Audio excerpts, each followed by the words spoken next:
마태복음 200번째 묵상입니다. 마태복음 18장 1절부터 4절 말씀까지 봉독합니다. 그때의 제자들이 예수께 나와 이르되 천국에서는 누가 크니이까?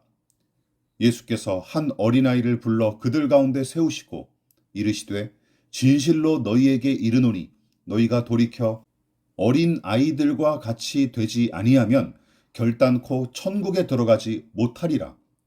그러므로 누구든지 이 어린아이와 같이 자기를 낮추는 사람이 천국에서 큰 자니라. 18장은 그때에란 말로 시작함으로써 이 이야기가 전장인 17장과 이어진 내용임을 넌지시 암시해 주죠. 변화산의 기적, 간질병과 귀신 들려 고통당하던 아이의 치유, 또다시 언급하신 고난과 죽음에 관한 이야기, 그리고 물고기 입에서 나온 한세겔의 성전세. 제자들은 이 일련의 사건을 가까이서 목격하고 그것과 관련한 가르침을 듣다가 아마도 이 세상과는 사뭇 다른 천국, 즉 하나님 나라에 대한 궁금증이 불쑥 솟았거나 어쩌면 예수님의 환심을 살 요량으로 천국에서는 누가 큽니까? 하고 여쭈었던 것으로 보이죠. 어쨌든 예수님은 제자들의 질문에 어린아이를 당신 곁으로 불러 세우시더니 너희가 어린이 같지 않으면 하나님 나라는 절대 못 들어간다. 또한 어린아이처럼 자기를 낮추는 사람이 하늘나라에서는 가장 큰 사람이다 하고 대답하십니다.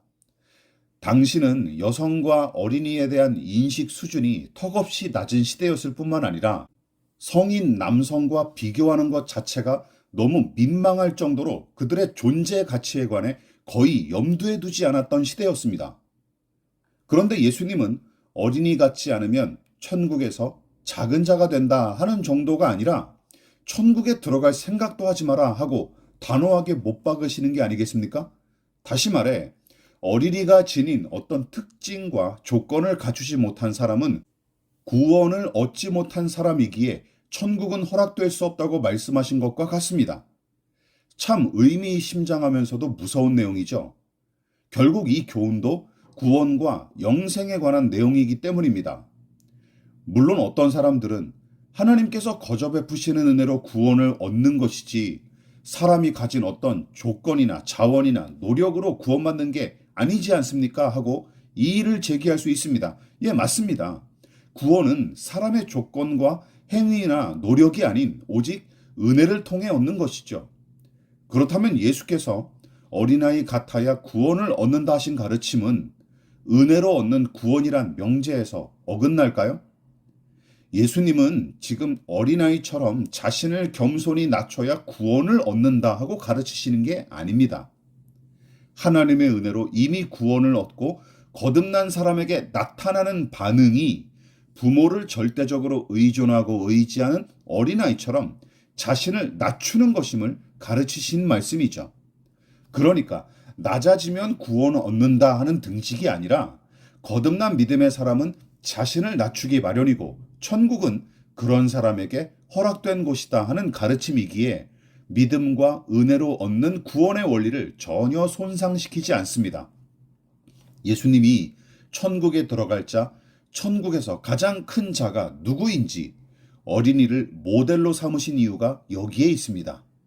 믿음으로 거듭난 사람에게 나타나는 가장 두드러진 특징이 부모를 절대 의존하는 어린아이처럼 하나님만 의지하는 것이고 자신의 약함과 한계를 직시하고 인정하는 사람은 자신을 낮추기 마련이며 예수님은 그런 사람이 하나님 나라에서 가장 위대하고 귀한 자임을 말씀하십니다.